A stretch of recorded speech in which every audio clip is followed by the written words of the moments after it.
నమస్కారం city news సమాహారానికి స్వాగతం. నా పేరు విశ్వనాథ్. సుల్తానాబాద్ మండలం తొగర్రాయి గ్రామంలో గీత కార్మికులకు సంబంధించిన కల్లు రెంటలు సకాలంలో చెల్లించినందుకు మాపై దాడికి పాల్పడ్డారంటూ ఎక్సైజ్ అధికారులపై మండిపడ్డారు కల్లు గీత కార్మికులు. శంకరయ్య అనే గీత కార్మికుడు కల్లు తీసేందుకు వెళ్తుండగా ఎక్సైజ్ అధికారులు శంకరయ్య మోకును బలవంతంగా లాక్కొని జీపులో వేస్తుండగా తోపులాటలో శంకరయ్య కాలుకు గాయమైంది. స్థానికులు ఎక్సైజ్ అధికారుల తీరును నిరసిస్తూ ఆందోళన చేశారు. దీనిపై ఉన్నతాధికారులకు ఫిర్యాదు చేస్తున్నట్లు తెలిపారు గీత కార్మికులు.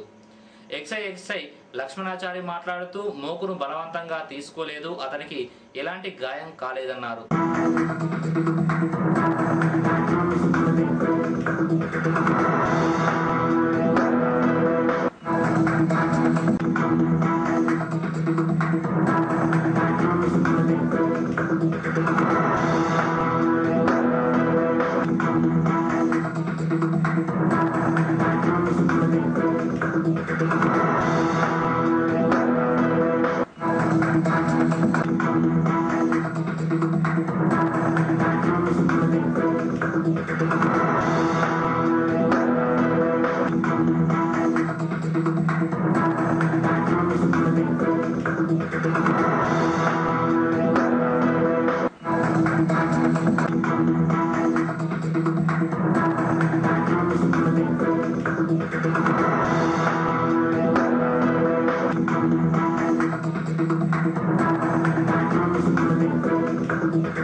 నేను సైకిల్ ఎక్కేస్తాను రాంగ్ ఏం చేసి టవరా అన్నాడు. ఆ టవర్ అంటే ఎందుకు అన్నాడు. తాసీలు కట్టలే అన్నాడు. మా పెద్ద మనిషిని అడిగిపోరాను. పెద్ద మనిషితో నక్కర్లేదు నువ్వే అని చెప్పి మోకు గుంజుకున్నారు. మా పెద్దవాళ్ళ దగ్గర పోతాను నేను మోకు గుంజుకున్నామని ఆయన అడ్డం పడి దెబ్బలు వేసింది నాకు. ఎక్సైజ్ వాళ్ళు ఏమైందంటే ఒక్క 2 నెలలు బయట కట్టకపోతేనే దౌర్జన్యంగా వచ్చి మొగ్గులు గుంజుకపోవడు, బయట కట్టలేరని బాగా హింసించుడు, వాళ్ళకి దెబ్బలు తాకించుడు, అడ్డం పడేసుడు వ్యవస్థ చేసిర్రు. ఈ ఆపకారాలనే చర్య తీసుకోవాలని కాలుకు దెబ్బ తాకింది, బాగా కాలు డ్యామేజ్ అయింది కాబట్టి ఆపకాల చర్య తీసుకోవాలని కోరుతున్నాం. తెల్లగల్లు రెంటల నుంచి మా ప్రెసిడెంట్ రమ్మనడం మమ్మల్ని సన్నత వసూలు చేసి రైతులేదు ఒకసారి రండి అంటే వచ్చింది.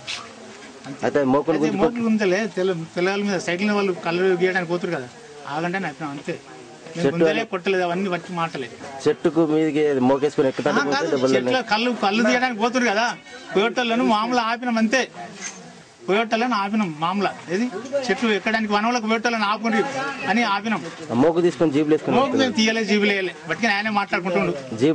సుల్తానాబాద్ మండల రైతు సేవా సంఘం నూతనంగా ఎన్నికైంది. గౌరవ అధ్యక్షుడిగా మాజీ ఎమ్మెల్యే గిట్ల ముకుందరెడ్డి, అధ్యక్షులుగా శెట్టి రవీందర్, ఉపాధ్యక్షులుగా బోడ తిరుపతి రెడ్డి, గుడిపాటి శ్రీనివాస్ రెడ్డి, ప్రధాన కార్యదర్శిగా నల్లవెల్లి రాజమౌళి, సహాయ కార్యదర్శులుగా అప్పాని బాలకృష్ణ, కొమ్మిడి సుధాకర్ రెడ్డి, గాదాసు తిరుపతి, కార్యనిర్వహణ కార్యదర్శిగా దుగ్గ్యాల కమలాకర్ రావు, కోశాధికారిగా వేల్పుల బుచ్చయ్య, మరో 12 మందిని కార్యవర్గ సభ్యులుగా జిల్లా అధ్యక్షుడు నేతరి మహేందర్, పలువురు రైతుల సమక్షంలో ఏకగ్రీవంగా ఎన్నిక జరిగింది. ఓదెల మండలం ఉప్పరపల్లె గ్రామానికి చెందిన 5వ వార్డు సభ్యురాలు పల్లె మోనిక సురేష్ బీజేపీ పార్టీకి రాజీనామా చేసి పెద్దపల్లి నియోజకవర్గ ఇన్ఛార్జి దాసరి మనోహర్ రెడ్డి సమక్షంలో పెద్దపల్లిలో టీఆర్ఎస్ పార్టీలో చేరినట్లు జాగృతి మండల అధ్యక్షుడు కనుకుంట్ల శ్రీనివాస్ ఒక ప్రకటనలో తెలిపారు. పెద్దపల్లి ఎమ్మెల్యే చింతకుంట విజయరమణారావు నియోజకవర్గ టీఆర్ఎస్ ఇన్ఛార్జి దాసరి మనోహర్ రెడ్డిని విమర్శించే నైతిక హక్కు లేదని తీవ్రంగా ఖండించారు టీఆర్ఎస్ రాష్ట్ర ఎస్సీసెల్ ప్రధాన కార్యదర్శి కాంపెల్లి నారాయణ. ఇవి బులెటిన్ విశేషాలు. మరో బులెటిన్లో మళ్ళీ కలుసుకుందాం. నమస్కారం.